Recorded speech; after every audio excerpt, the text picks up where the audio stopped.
Silakan ibu-ibu. Halo. Ya. Bismillahirrahmanirrahim. Assalamualaikum warahmatullahi wabarakatuh. Waalaikumsalam warahmatullahi wabarakatuh. Singkat saja dok, apakah tiroid itu suatu penyakit turunan ya?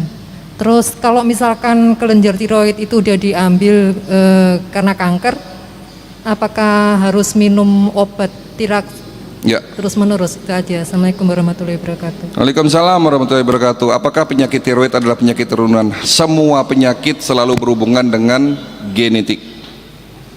Diabetes, hipertensi, jantung, stroke, kanker, kelenjar tiroid itu selalu berhubungan dengan faktor genetik. Tetapi bukan menjadi satu-satunya faktor, Bu. Faktor genetik itu ada 25%. Jadi dalam satu keluarga ada yang sakit kronis, entah itu kanker, jantung, stroke, diabetes ataupun penyakit tiroid, ya kita harus waspada sebagai satu keluarga sedarah. Apakah penyakit tersebut bisa disembuhkan? Kalau yang sudah operasi, ya tidak bisa disembuhkan karena tiroidnya sudah tidak ada, Bu. Gimana mau menyembuhkan? Pertanyaannya apa fungsi kelenjar tiroid? Apa fungsi kelenjar tiroid? Fungsi kelenjar tiroid adalah menghasilkan hormon tiroksin, di mana fungsi hormon tiroksin sebagai media, ya, media penyambung, jembatan antara hormon pusat sebagai hormon yang mengendalikan seluruh hormon dalam tubuh. Itu hormon tiroid itu sebagai jembatan menerima informasi dari hormon pusat ke hormon yang ada di seluruh organ dalam tubuh kita. Nah, kalau kelenjar tiroidnya sudah tidak ada, berarti tidak bisa menghasilkan hormon tiroksin, ya dengan terpaksa ibu harus minum obat tirak seumur hidup. Ya, nasi sudah terlanjur menjadi bubur. Ada satu kondisi di mana memang tidak bisa disembuhkan, ya, salah satunya adalah sudah terlanjur hilang tiroidnya. Kalau ada spare part tiroid, ya kita bisa ganti ya Pak, cuman kan nggak ada, sudah terlanjur rusak. Berarti yang dilakukan ya dengan terpaksa minum obat tiroksin, tiraks ya. Tiraks itu adalah hormon sintetis pengganti hormon tiroksin seumur hidup. Kalau nggak minum itu, kacau semua hormon kita dalam tubuh kita, kacau itu, estrogennya kacau, pada akhirnya menopause, tidak terjadi menstruasi atau bahkan menstruasinya tidak teratur atau yang lain, ya bisa hipertensi dan seterusnya. Ya karena sudah terlanjur, Bu, mohon maaf jawabannya tidak bisa diobati dan harus minum obat tirak seumur hidup, begitu Bu, ya.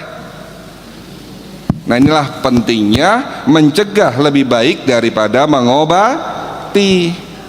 Dengan lakukan medical check up secara rutin, medical secara dini, sehingga Bapak tahu, paham, benarkah tubuh kita, organ dalam tubuh kita ini sehat atau rusak. Kalau rusak dan rusaknya ini masih kecil, ya buru-buru diobati sebelum nanti diambil, dioperasi. Kalau sudah terlanjur parah kayak ibu tadi, kelenjar tiroidnya sudah parah dan menuju kanker, ya terpaksa dioperasi. Kalau sudah dioperasi hilang, kalau sudah hilang hormon tiroksinnya ya tidak bisa dibentuk, tidak diproduksi, loh pabriknya sudah hilang, ya, ya terpaksa ya harus minum tirak seumur hidup, begitu Bu ya. Oke, kita lanjutkan terakhir ya. Ya, lanjut terakhir, sudah cukup. Oh, belum masih ada satu materi sedikit 5 menit ya. Ya, oke, terakhir dari saya ini malah materi yang paling penting ya. Biasanya saya kalau ngasih ceramah itu 6:30 udah selesai. Ya tapi di sini karena saya harus pelan-pelan memberitahu dan saya ingin bahwa jemaah di sini paham mengenai konsep holistik, paham bagaimana cara mencegah. Minta waktu lagi terakhir dari saya 5 menit selesai. 6 cara sehat ala Rasulullah SAW. Tolong dicatat. Yang pertama, jaga makan. Bagaimana cara jaga makan yang benar? Rasulullah makan di saat lapar, berhenti makan sebelum kenyang. Artinya makan jangan berlebihan. Itu cara jaganya Nabi yang pertama. Cara jaga makan Nabi yang kedua, jangan makan malam. Henti makan sebelum sholat maghrib. Bukan berarti tidak boleh Pak, boleh, tetapi jangan menjadi kebiasaan Bapak makan sebelum tidur, berhenti makan sebelum sholat maghrib. Itu cara jaga makan Nabi yang kedua. Cara jaga makan Nabi yang ketiga, kurangi karbohidrat. Ya, Nabi tidak pernah memasukkan makanan dalam satu makan antara karbo dan protein. Beliau selalu memisahkan antara protein dan karbohidrat. Ya, itu menurut banyak cerita di situ. Tapi di sini saya membuat satu kesimpulan, kurangi karbo. Ya boleh makan karbo, karena kita orang Indonesia tidak mungkin melepaskan nasi ya Pak. Tapi kurangi nasi, kurangi tepung-tepungan. Jangan makan gula pasir, ganti sama gula aren. Santan, ya itu dikurangi. Terus cara jaga makan Nabi yang keempat, makanlah yang halal dan thayyib. Nanti di waktu yang lain Pak, kita akan membahas khusus mengenai cara jaga makan Nabi, ya, karena ini butuh panjang ceritanya. Yang kedua, ya langkah kedua, jangan tidur larut malam. Tidurlah lebih awal agar bangunmu bisa lebih awal, dengan syarat tanpa cahaya lampu. Siapa yang mencontohkan? Nabi Muhammad. Fatimah radhiyallahu anhu bercerita kepada para sahabat Nabi. Sahabat Nabi bertanya, apa kebiasaan Nabi sebelum tidur? Fatimah bercerita, ayahku sebelum tidur ya selalu mematikan sumbu-sumbu api di rumahnya. Itu salah satu kebiasaan Nabi. Dan ini diteliti, tidur tanpa cahaya itu baik buat kesehatan, tetapi dengan tidur dengan cahaya lampu, hormon melatoninnya tidak dapat diproduksi. Bapak silahkan buka Google, apa fungsi hormon melatonin. Salah satu fungsi hormon melatonin adalah membantu produksi antioksidan. Nah, ini cerita oksidasi lagi. Membantu membentuk imunitas tubuh kita. Jadi yang benar, tidur sebelum jam 11 tanpa cahaya. Itu yang benar. Bagaimana cara tidurnya Nabi? Panjang lagi ceritanya. Nabi tidur menghadap ke posisi jantung ada di atas, ya kan, miring ke kanan, tangan kanan ditarik menyangga pipi. Itu ada ilmiahnya ternyata. Itu nanti kita akan bahas ya. Lalu langkah ketiga, ya, bagaimana supaya sehat? Jaga air putih kita. Bagaimana cara minum air putih? Tidak perlu hangat, bukan berarti tidak boleh.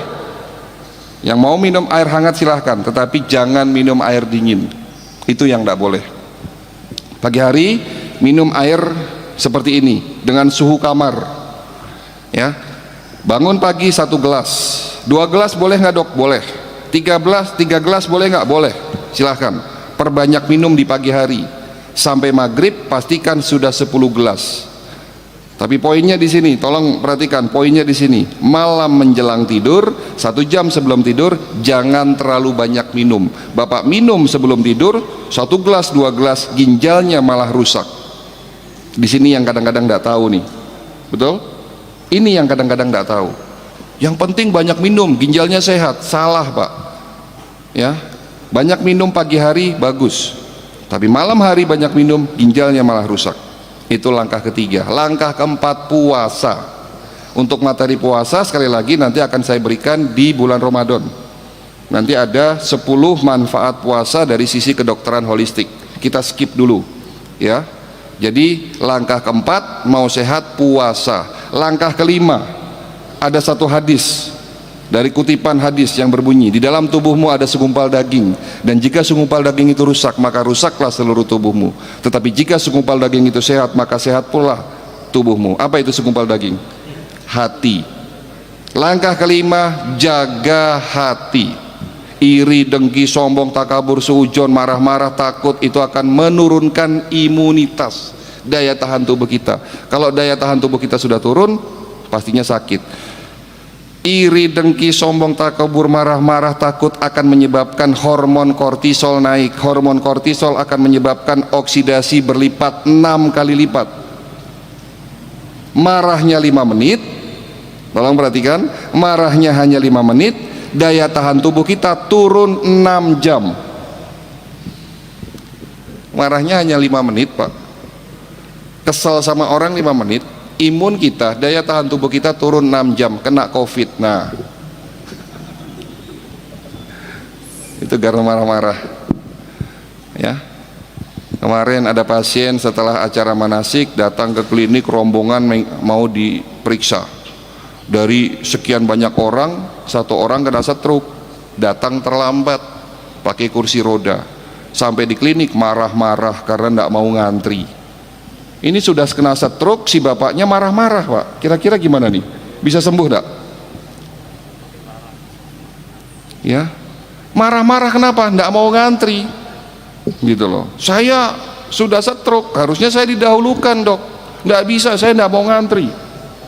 Nah, saya bilang sama bapak, Pak, mohon maaf, nun sewu, yang diobati bukan fisik bapak, tetapi hati bapak diobati dulu. Saya gituin, malah saya dimarahin, Pak. Tak suruh pulang, Pak, karena tidak mungkin ngobati penyakit seperti itu, karena yang sakit sesungguhnya bukan fisiknya tetapi hati dan jiwanya. Ini kadang-kadang kita suka lupa. Rasulullah mengatakan jaga hati kita, ya.